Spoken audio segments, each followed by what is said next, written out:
So there I was, standing in our bedroom, phone in hand, completely frozen as I stared at the messages that had just shattered my entire world. My fiancée of 3 years, Sarah, had been cheating on me with her ex for the past 6 months. The wedding was in 2 weeks. I never saw it coming. We met in college, dated for 4 years, and I proposed last summer during a trip to the coast. Her family had always been difficult. They came from old money and made it clear I wasn't quite what they had in mind for their precious daughter. Her father, a corporate lawyer who never missed an opportunity to mention his country club membership, would constantly ask about my little job in software development, despite the fact I was doing well at a respected company. The texts were explicit. There was no room for interpretation. Sarah and her ex, Tyler, son of her father's business partner, of course, had been meeting up whenever I was working late or traveling for business. The worst part, her entire family knew and encouraged it because they thought Tyler was a better match. I confronted Sarah that night when she came home. She walked in, smiling like nothing was wrong, dropped her purse on the counter, and kissed my cheek. "You're home early," she said, heading for the fridge. "Where were you tonight?" I asked, my voice barely steady. She didn't even look up. "Just drinks with the girls. Wedding stuff, you know how it is." "That's interesting," I said, sliding her phone across the counter. "Because according to these messages, you were with Tyler." Again, her face went white. Then came the waterworks, the excuses. "It's not what you think, and I made a mistake and I was confused." Classic cheater's playbook. "Your family knows, don't they?" I asked. She couldn't even look at me as she nodded.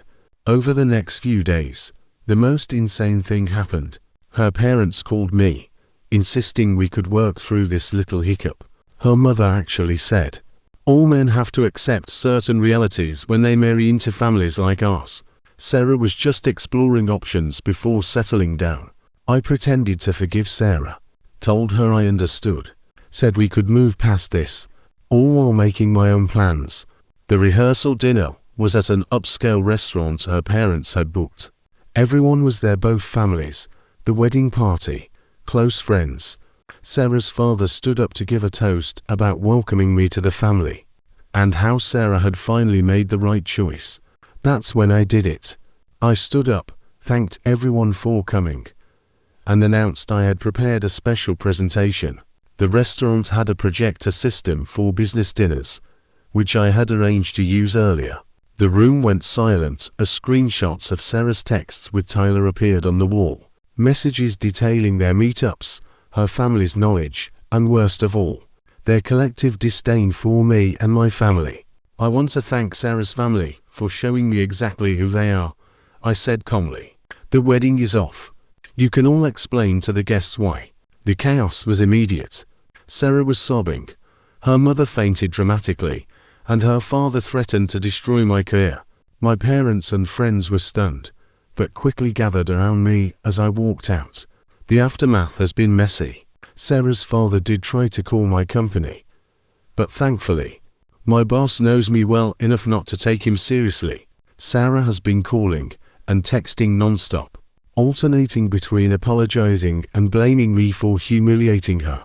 Her extended family has divided, some thinking I went too far with the public exposure, others privately messaging me that they always thought her family was terrible, and that I dodged a bullet. I know the public reveal was dramatic, but after months of being deceived not just by Sarah, but by her entire entitled family, who thought I wasn't good enough while facilitating her cheating, I don't feel bad. Still, sometimes I wonder if I could have handled it differently.